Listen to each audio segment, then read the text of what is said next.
There's some platinum trophies that we enjoy earning, and then there are some platinum trophies that we are proud of earning. If you know, you know. But hello everyone and welcome back to another video. Welcome back to another platinum trophy collecting video. Today we're going to be talking about exactly that. I have 10 platinum trophies that I am tremendously proud to earn.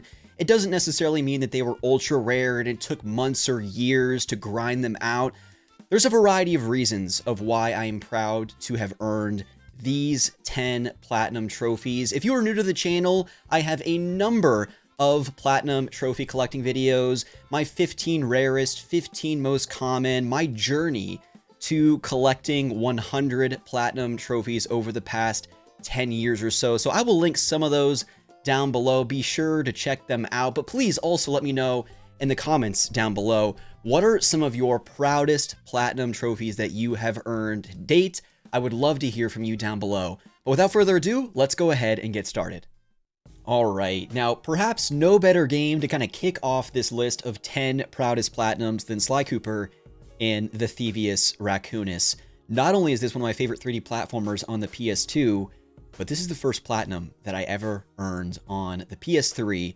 And it was based on that kind of trilogy remaster. But what's important to note here is, yes, not only is this my first platinum ever, but I was very much an Xbox 360 person back during this era.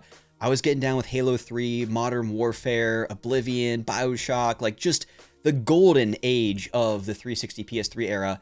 And I was a very late adopter of the PS3. And looking back, if I kind of put myself in the shoes of teenage high school Rusty, I kind of mocked PlayStation trophies at the time because I was an achievement hunter. I thought, oh, there goes PlayStation just trying to capitalize on the success of something that Xbox did first. And because if you remember, like it was a while before the PlayStation 3 actually started integrating trophy support with their games. You play stuff like Resistance 1, Hot Shots Golf, Out of Bounds. A lot of those early PS3 games never had trophies, and many of them never patched trophy support in. And it was, you know, as you can see here, 2013, I got that trilogy remaster of the Sly collection, and it wasn't something that like I was really actively seeking out, but I love Sly Cooper. It's one of my favorite 3D platformers ever, certainly on the PS2. And so when I was playing through this game, it was just kind of like, okay, I started on June 20th, and 3 days later, I had the platinum trophy because I was just replaying a favorite game from my childhood, didn't put it down seemingly, and over the course of 3 days, I just burned through this game and earned the platinum trophy. And let's take a quick look at the guide here. It's really not difficult at all. It is play through the entirety of the story, collect everything there is to find, and there are no missable trophies. And I think the structure of that first Sly Cooper game is just so dang good. A lot of the PS2 era 3D platformers like Jak and Daxter, Sly Cooper, Crash Bandicoot, some of those Spyro games, they always try to do more with the subsequent game, make it bigger, better, more playable characters. And I wish they didn't fall into that trap because Jak and Daxter and the Precursor Legacy, that first game was perfect. Kind of this organic open world, no real menu screens. You're just kind of seamlessly navigating through these different environments, collecting precursor orbs. Sly Cooper and the Thievius Raccoonus, that first game was very much, you kind of go through each of the different worlds. Of course, you have A to B levels in each of those worlds. You collect all of the hidden bottles. You unlock the safe at the end of each of those levels, and that was it, right? And then you fight the boss at the end of each world. And then Sly 2, I love Band of Thieves. Do not get me wrong. Sly 2, I'm still a huge, huge fan of, but a lot of people are not a fan of it because it goes open world. There's a lot more to do, a lot more to collect. You can play as Murray and Bentley, and I actually have never finished Sly 3 Honor Among Thieves because it got too far away from what was special about this first game. But I could sit here and talk about the trappings of 3D platformers and how they just need to stay close to the roots of what made the first game special. But this is still a terrific series, a really fun platinum trophy to earn, And there's no more accessible way to do it now on both PlayStation 4 and 5 as part of that Classics catalog. They have since ported this game to PS4 and 5. The trophy list, to my knowledge, is exactly the same as this. If you've never played this game, just this classic cel-shaded graphical style, I think is aged very well for the most part. Just a breezy, fun 3D platformer, great sense of humor, fun writing, just an awesome cast of characters, and just brilliantly mixes kind of stealth-based mechanics with collectathon 3D platformer. So if you've not played Sly Cooper and the Thievius Raccoonus, again, no better way to do it via the Classics catalog today on PS4 and 5, and you're looking at a very simple, straightforward trophy list as well. Cannot recommend this one enough, and that's why it has to make my list for this top 10. But I want to kind of go over to this tab over here. This is my spreadsheet that I basically keep track of all of my platinum trophy collecting, and you can see this little list here, the year that I earned platinums and how many I earned in each of those years. So look at this. 2013, I earned Sly Cooper and the Thievius Raccoonus. 2014, a year later, Sly 2. I did not earn another platinum until 2018, which was Yooka-Laylee and My Name is Mayo. And then you can see here, once I get into 2020, that is when I started a trophy collecting rivalry with a good friend of mine here on YouTube. Also a fellow trophy collector, Blinkoom. I'll have a link to his profile down below. All of that is cataloged in some of my other trophy collecting videos. And we're back in 2025 here, where you can see I've earned a number of platinum trophies. But we'll get into all that in the future. I just wanted to kind of give you a sense for when my trophy collecting started and when I was far more focused here in the 2020s. So something to make note of for sure. Coming in at number 9, we have Giant Squid's The Pathless, who also made Abzu. More recently, they released Sword of the Sea. And the main reason this makes my list of proudest platinums is because it's kind of an environmental puzzle-solving game that borrows inspiration from Breath of the Wild, which is not a game that I'm going to go out of my way to play typically, because while I enjoy the environmental puzzle-solving of stuff like Tomb Raider, Uncharted, things like that, this kind of stuff is not usually my cup of tea, but I adored The Pathless, so much so that you can see I earned trophies April 19th, I unlocked the platinum April 28th, so within a week, I tore through this game, unlocked the platinum trophy, and absolutely loved it. If you're not familiar with this game, it's this kind of fluid character movement through this semi-open world, environmental puzzle solving, just atmospheric exploration. And I'll open up the trophy guide here so you can kind of get a sense for what we're looking at. But one playthrough, 2 out of 10 difficulty, about 15 hours. And I can't emphasize enough, this game is about fluid character movement. You are playing as this hunter, you have this eagle kind of hovering over you, and you're shooting these talismans as you're kind of wandering through this world. And as you're shooting these things, that is filling your stamina meter, so you're continuing to kind of move at this quick pace throughout the world. And this island of sort has kind of been overtaken by darkness, so you're going to different pockets of this island to kind of clear the environment of this darkness, right? You're fighting these different bosses, clearing it of that, and the puzzle solving that you're doing is very shrine-like from Breath of the Wild. You're using your bow and arrow to kind of open different gates, get to different platforms, and again, what I can't also emphasize enough is just how intuitive not only the puzzle solving is, but just exploring the open world. Organic discovery, I guess, is how I would also describe it, with how you want to go around every nook and cranny, searching for collectibles and solving its many puzzles. But kind of double clicking into the actual trophy list itself, right? So there are 2 missables, tons of collectible stuff. So really just solving all of those puzzles, finding a lot of the different things around the world will net you the majority of the trophies. If you're just beelining it, you're probably only going to unlock like 10 to 20% of the trophies. But thankfully, only 2 quick missables. I will jump down to those. So getting 10 flaps, so this is really trying to get to a very high point into the world and then using your eagle to flap their wings and kind of fly and glide through the world. I imagine this is probably because there are only different points in the world where you're probably able to do that. So yeah, as we kind of read here, part of the story progression will result in you losing a single flap, so be wary of that. It is more than possible to earn up to 12 flaps before the final encounter as long as you're thoroughly exploring and completing every lantern you come across.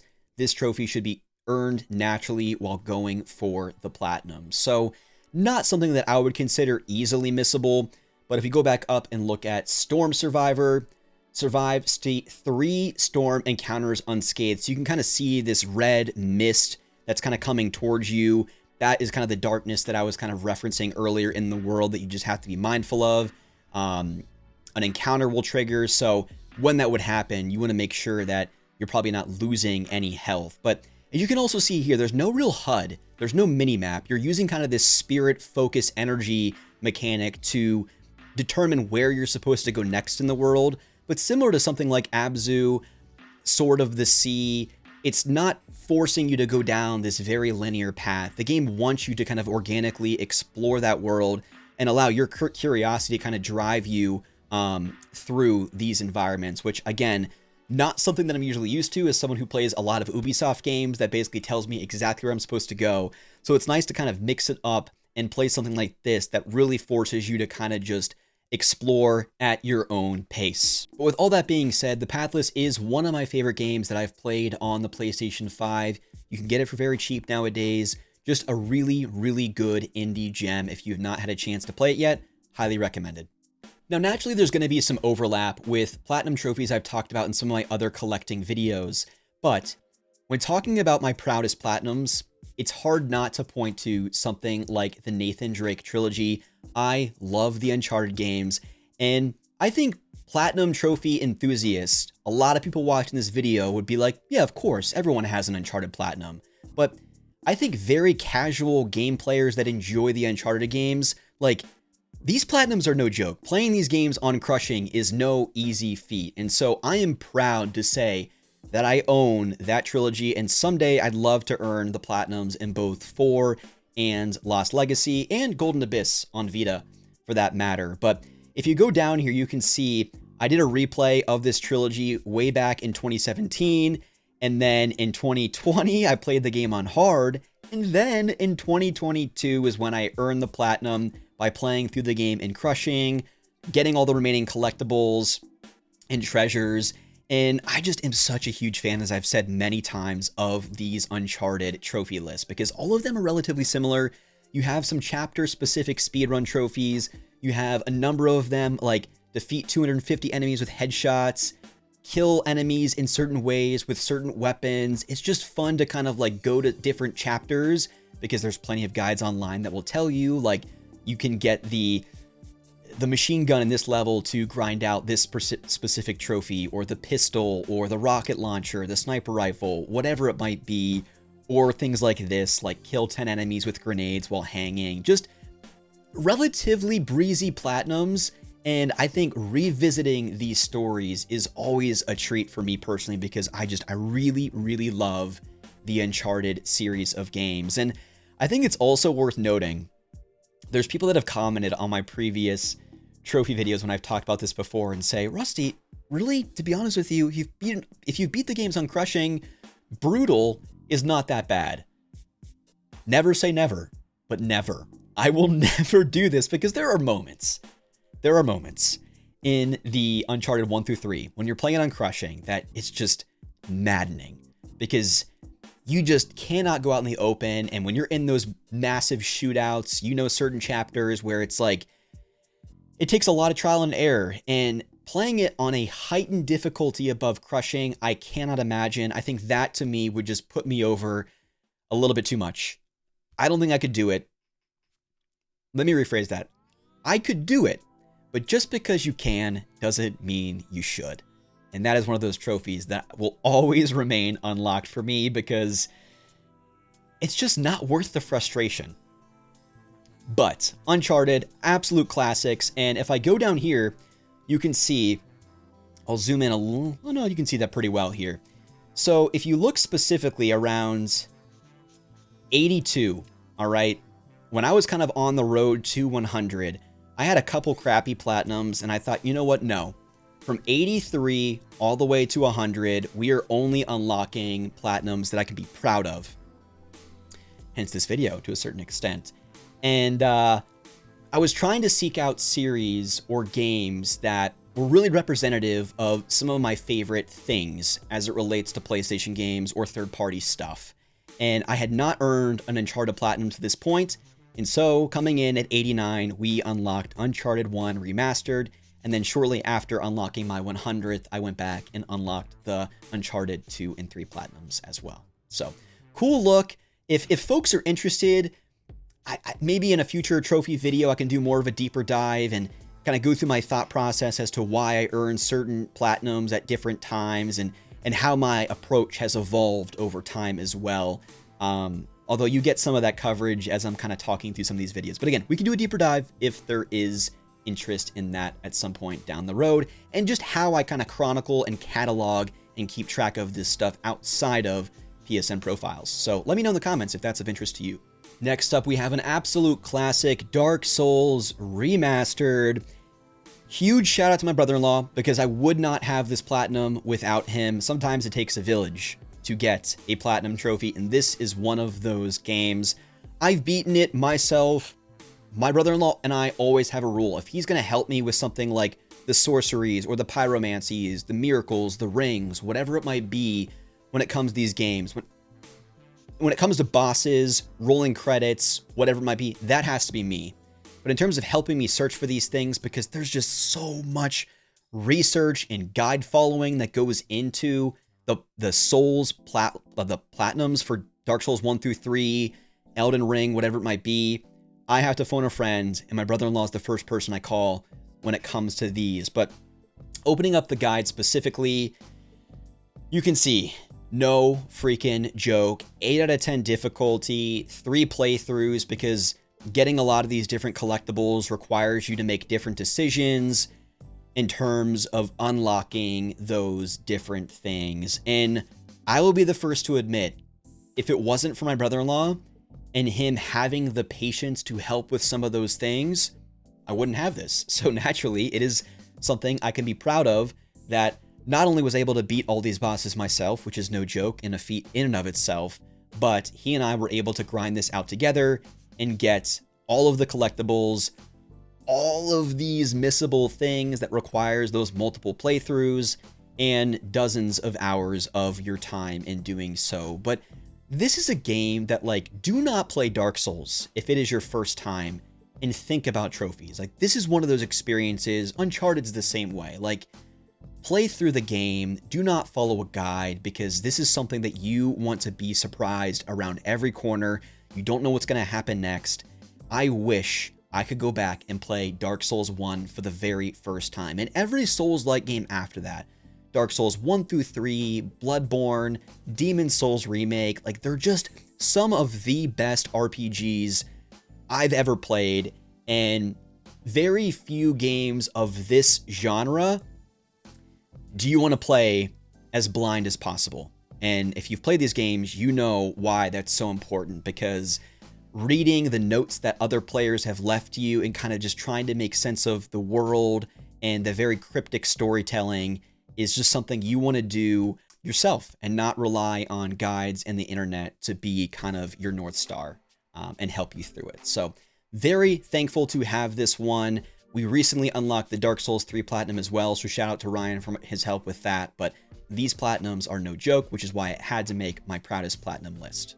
And next up, we have Wolfenstein: The New Order. I've said many, many times across many of my videos how much I love this series of games and how Machine Games has rebooted this Wolfenstein series. And there was an article recently published as part of Game Informer that said they still want to finish and tie a bow on this trilogy. So I hope that means after recently finishing the DLC for Indiana Jones and the Great Circle, they're hard at work at beginning on finishing this trilogy of games. And why am I proud to have earned the New Order Platinum? Well, take a look at this list. It's 6 out of 10 difficulty, really only requires 1 playthrough, although I'd recommend 2.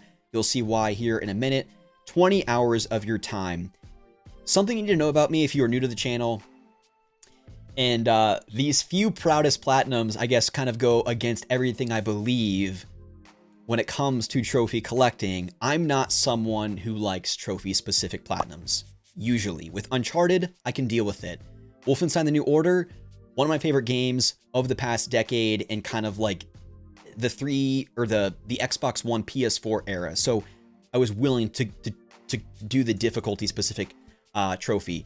The next game, you'll see, I also played on the hardest difficulty, but I just don't like that because to me, it just requires you to play the game with a completely different lens, and these more story-based games, I just think it kind of takes you out of the experience, or it can take you out of the experience in a way that I'm not typically a fan of, especially on your first playthrough. And these Wolfenstein games are no joke on normal difficulty, let alone on Uber. Completing the game on Uber, you can see it is a rare, it is no joke, and it is one of those things that for each of the levels, you have to, as stealthily, make your way around these levels, because the moment you alert the guards, it's a shootout, and more often than not, you're going to die almost instantly. And there's only a few sections that I felt really gave me a difficult time towards the end of the game, and of course the final boss is pretty dang tough. But when you're playing something on Crushing, like Uncharted, or you're playing Wolfenstein on Uber difficulty, never take for granted just walking away. Go for a walk, touch grass, go grab a coffee, come back, right? Like, if your frustration is getting the best of you, just don't be afraid to walk away and come back to it later, because more often than not, that is the best thing you could do for yourself, to have kind of that fresh, renewed energy to tackle a particular level or tackle a particular boss. But the other thing I'll highlight about this trophy list in particular that was different with New Colossus, and don't even get me started on the platinum for New Colossus, we're never earning that either, is these stealth-specific perk trophies, where it really encourages you to play the game in a variety of different ways, using different weapons, and it just makes level to level so much more fun in earning these different trophies. So for this one, perform 5 silent takedowns on enemies, kill 5 enemies with throwing knives, kill 20 enemies with thrown knives, get 10 kills with the silenced pistol, performs 5 stealth takedowns with overcharged health, stealth kill 5 officers. Just, it constantly rewards you for playing the game in different ways, but not in a way that takes you out of the experience. If anything, I think it makes the game more immersive and is encouraging you to make use of everything in your arsenal. And that, to me, is the best kind of trophy list. Not something that removes you from the experience, but makes you more immersed in it. And that is why I really loved this trophy list. But more than anything, it was the difficulty-specific trophy is why I'm so proud to have earned the New Order Platinum. So let me know, have you gotten the New Order Platinum? Have you gotten the New Colossus Platinum, which has a permadeath trophy in addition to beating it on the hardest difficulty? But all of that aside, so happy to have this one. Speaking of difficulty-specific trophies, we have Final Fantasy XVI, a bold reinvention of the series. This is, of course, coming off the heels of an already controversial mainline game in 15. Personally, I'm a fan of 15, and I'm a huge fan of 16.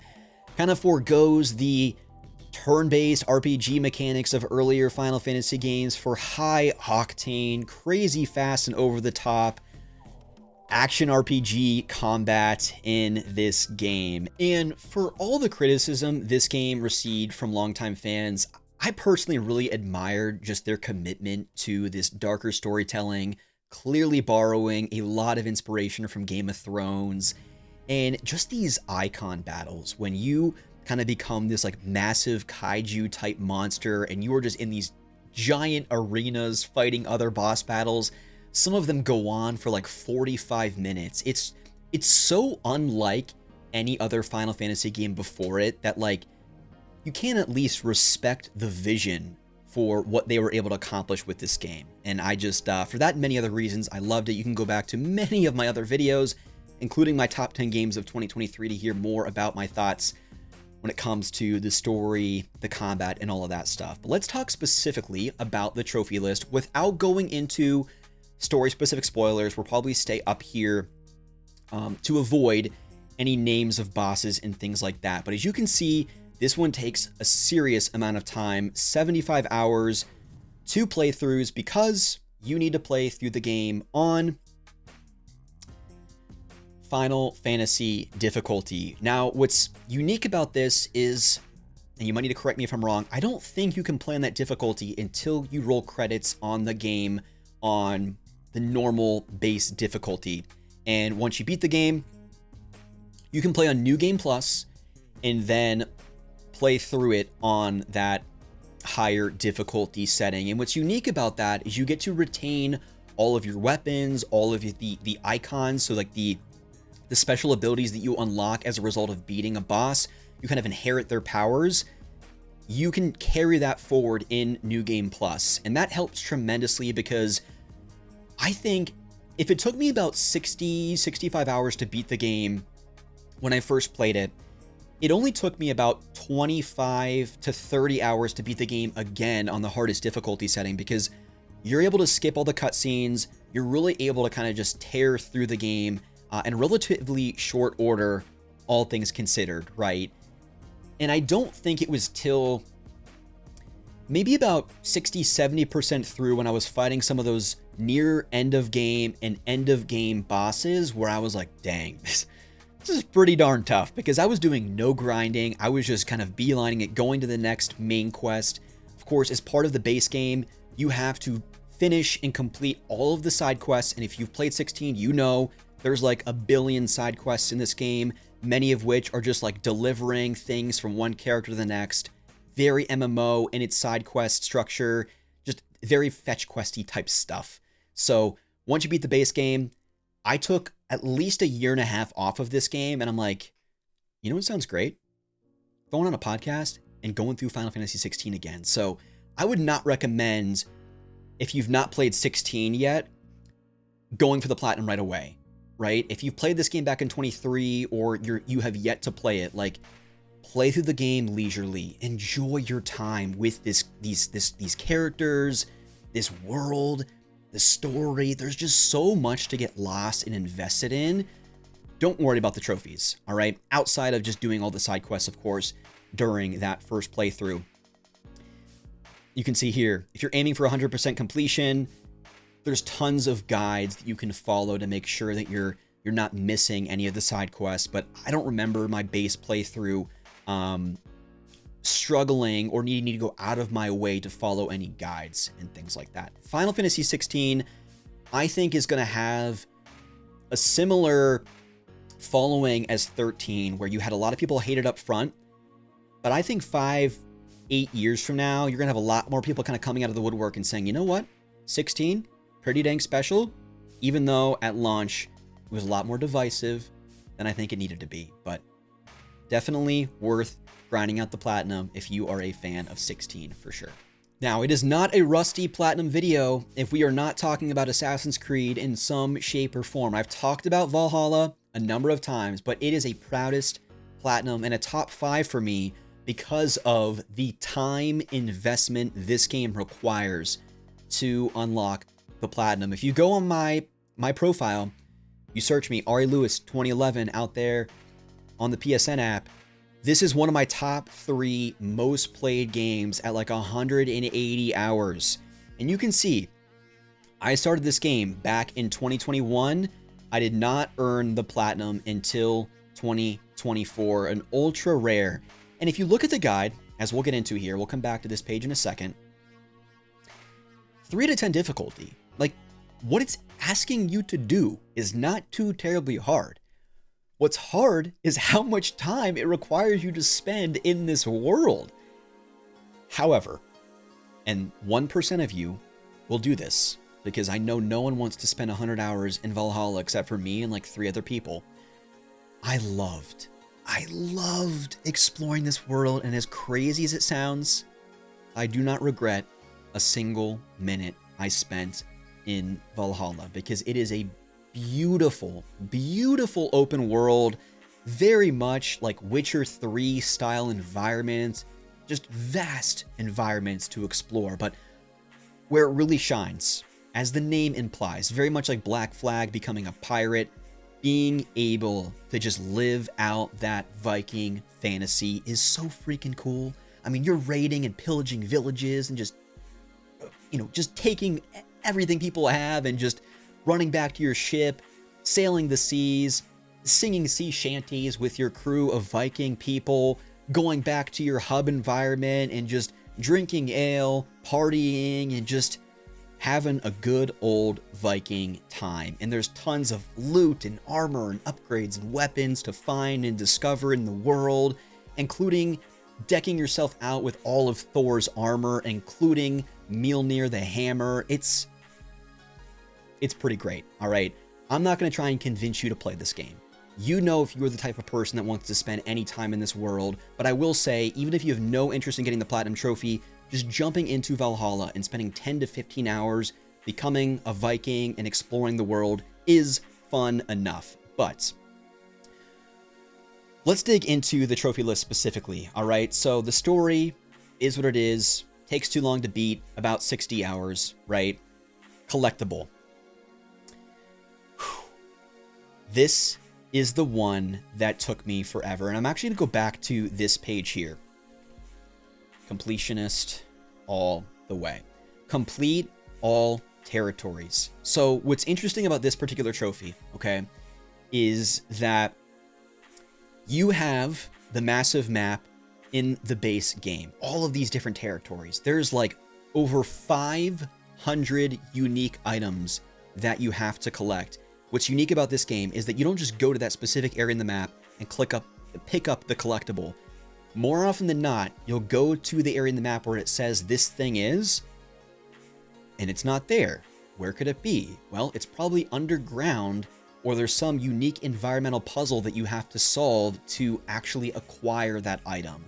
So think about 500 items, 500 puzzles that you have to solve to actually collect each of those things.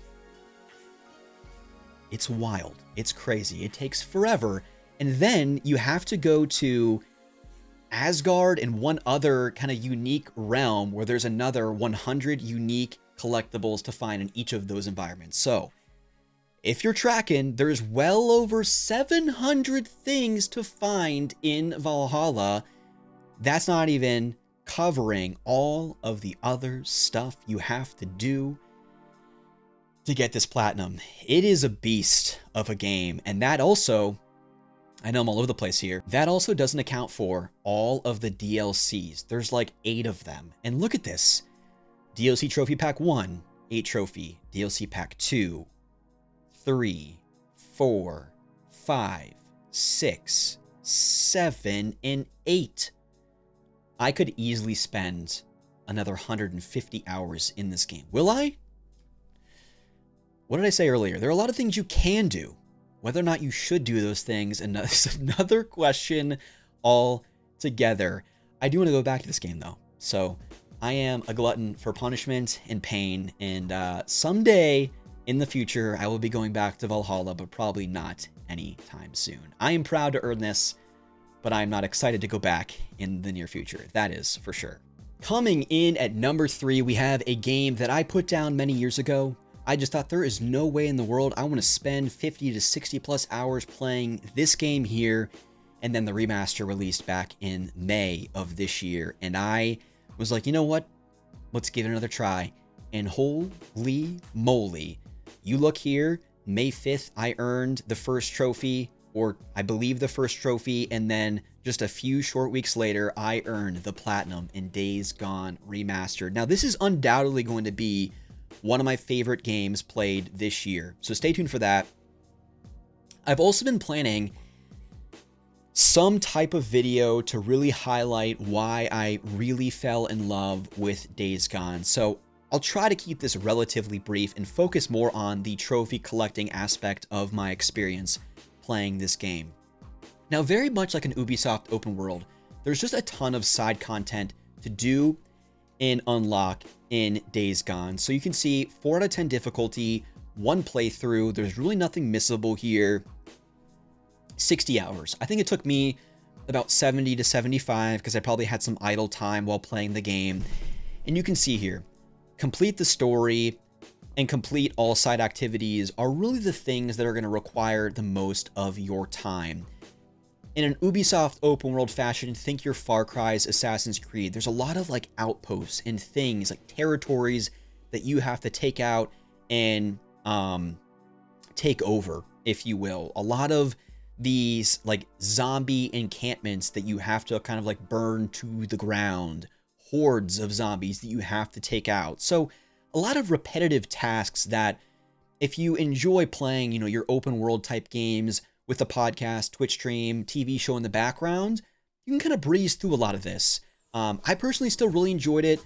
You know, playing as Deacon, ride my motorcycle around the open world. There's a whole lot of good stuff I can say about Days Gone that I will save for probably my Game of the Year video. But what I really want to hone in on and emphasize why I'm proud to earn this, because, you know, it takes 60 hours. It's not hard to do unless you get the end of game, potentially game breaking glitch like I got.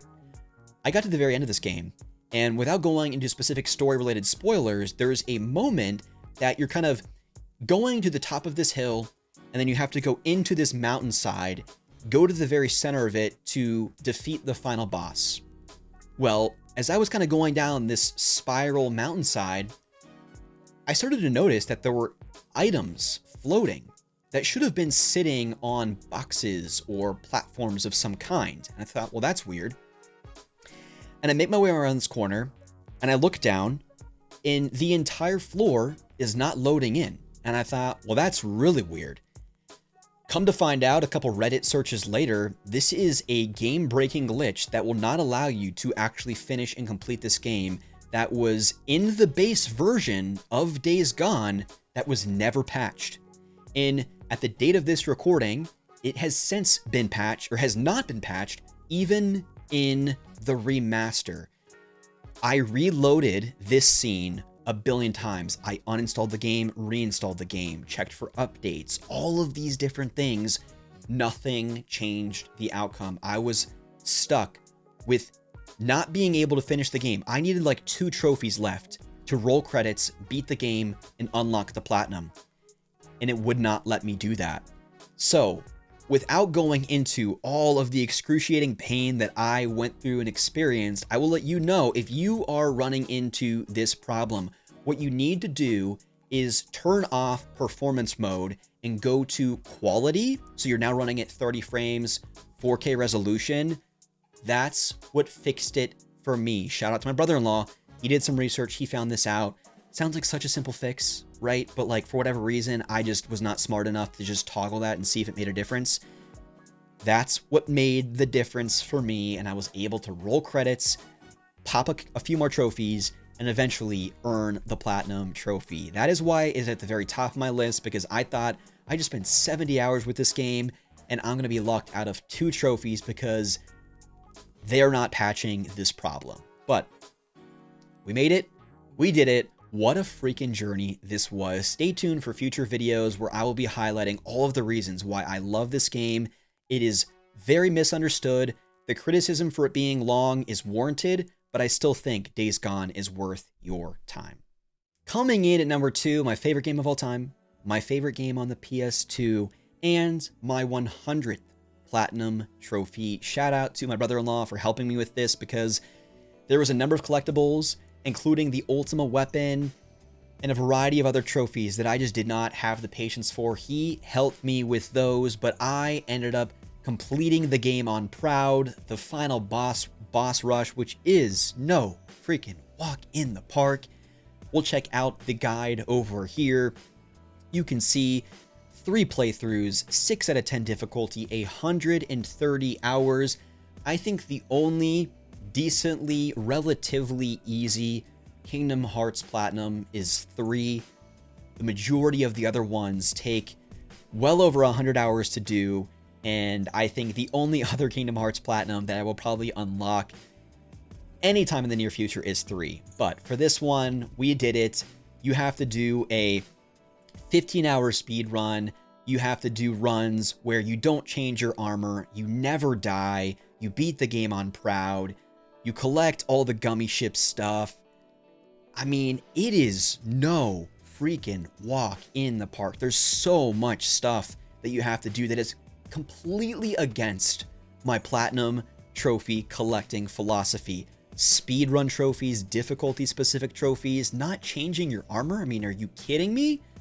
If you're playing a Kingdom Hearts game, one of the best parts about playing these games is unlocking new Keyblades and equipping them as you move through and navigate to different Disney worlds. So again, it goes against everything within me to not do a lot of that stuff or to seek out and unlock these particular trophies. But the things you do for love for your favorite game of all time, and this was one I was willing to kind of go out of my way and do the things that I don't like when it comes to trophy collecting, because it was so nice to unlock that 100th platinum, especially for my favorite game of all time.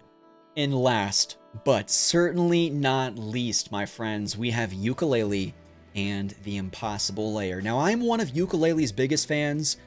Of course, I'm probably partial to the 3D platformer. We have the remaster coming out next month. I also, in a few weeks, have a video highlighting why I love that original 3D platformer, Yooka-Laylee, kind of in anticipation of the remaster. But we're not talking about that here. We're talking about Impossible Lair, which is more of a Donkey Kong Country style 2D platformer. You have some beautiful David Wise type music playing in the background as you're kind of going through all of these levels. You have a fun little hub world to kind of navigate to all of the different levels. And really, all this trophy list is asking you to do is collect all of these bees. How do you unlock the bees? It's finding all the collectibles in each of the levels leading up to the final Impossible Lair level. Now you might be asking, why would you be collecting these bees? Well, these bees act as extra lives in that final Impossible Lair level. Now, when this game first released, the Impossible Lair lived up to its name. I felt it was next to impossible, even with these 48 bees, because there were no checkpoints.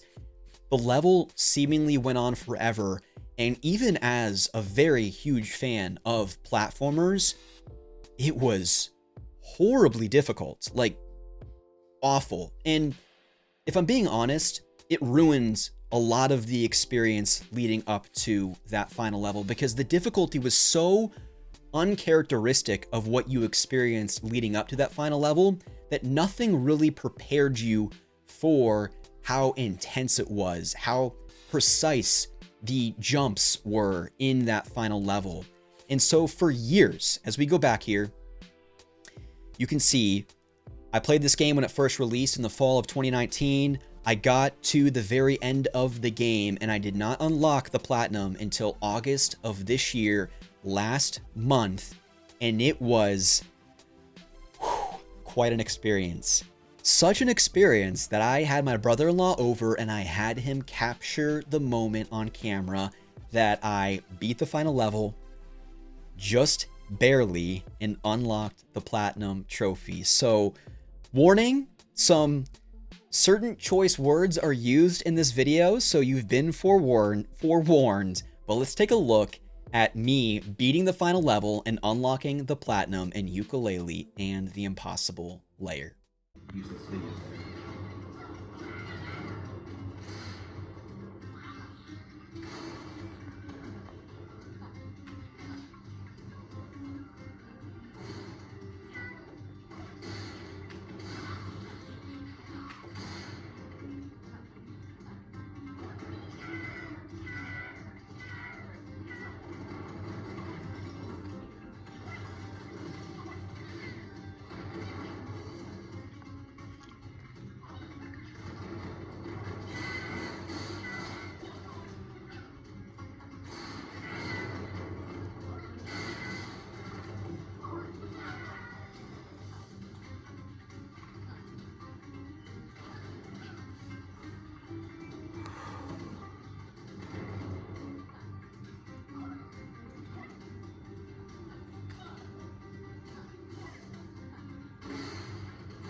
Oh, I thought I died!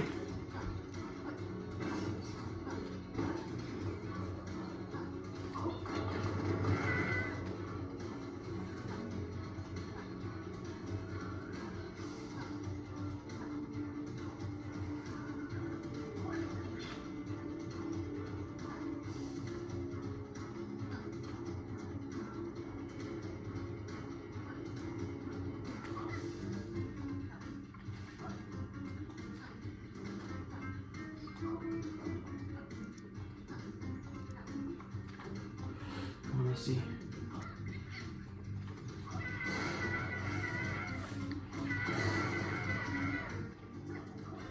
I did it! I did it! Yes! We've got the freaking platinum in ukulele and the impossible layer. That's right. We freaking did it. After 5 or 6 freaking years of madness, we did the dang thing. I will never play this game again. Pretty wild, right? Yes, what an experience it was earning that platinum in ukulele in the impossible layer. No easy feat. I commend you if you have done it, and if you haven't, don't throw shade at anyone who hasn't beaten that final level, because it is not easy. Try it for yourself and then understand why I waited 5+ years before actually beating that final level. It was tough, but thank you so much for watching this video, everyone. Hopefully you've enjoyed it. Maybe you got a game recommendation or two, but please leave me a comment below and let me know what are some of your proudest platinums that you've earned to date. If you enjoy these trophy collecting videos, give me a thumbs up. Let me know, are there any other specific topics as it relates to trophy collecting that you would like to see me talk about? I have a number of other topics kind of in the backlog that I'm looking forward to covering in the future, but let me know down below if you'd like to hear anything specific. I want to thank you all so much for watching this video, and I will see you in my next one.